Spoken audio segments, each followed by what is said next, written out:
Agar rozi bo'lmasang, uni umri qamoqda chiriydi. Siz ham shunaqamisiz? Shunaqamisiz? Axir men sizni yaxshi ko'rardim, aya. Rahmingiz kelsin. Iltimos. Aya, siz mehrsizmasdingiz-ku. Iltimos gapimni eshiting. Aya, iltimos. Nimaga unaqasizlar? Nima uchun? Nimaga bunaqa berahmsizlar? Men ham odamman-ku. Nimaga bunaqa qiynaysizlar? Nimaga mehrsizsizlar?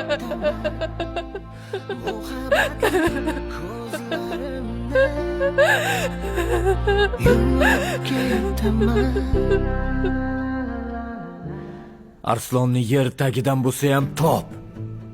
Menga uni tirigi kerak. Aka, buni iloji yo'q. Nimaga iloji yo'q? Arslon qo'lga olinibdi. Nima? Qamalibdimi?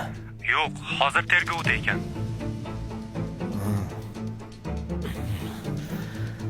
Hoppa. Endi nima qildim ha?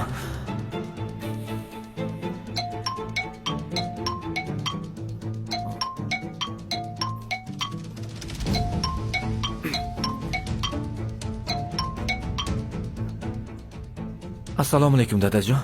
Yaxshimisiz? Uzr, dada. Bandroq edim. Uzr dadajon, boshqa qaytarilmaydi. Kechiring iltimos. Nima xizmat dadajon? Bu merosda men va bolalarimdan boshqa hech kim bo'lmasligi kerak. Lekin uni merosxo'rligi qonunan tasdiqlangan bo'lsa, unda juda ham qiyin bo'ladi. Bu yog'ini ham o'ylash kerak. Buni qanaqa qilib aniqlash mumkin? Men surishtirdim, aniqlashtirdim. Genetik ekspertiza o'tkazilibdi.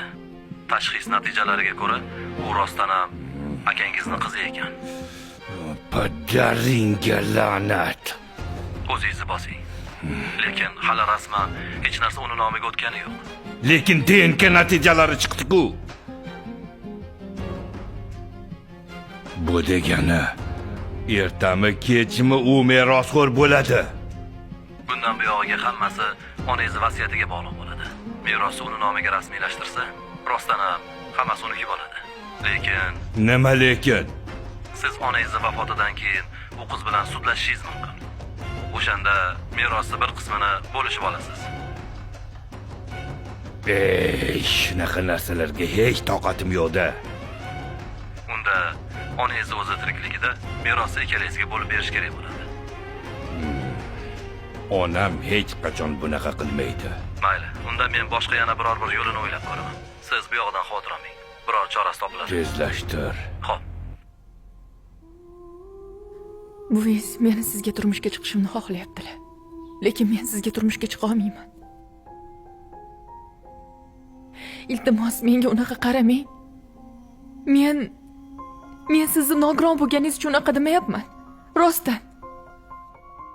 Aslida siz juda ham yaxshi yigitsiz, oq ko'ngilsiz. Lekin men Arslon akani sevaman.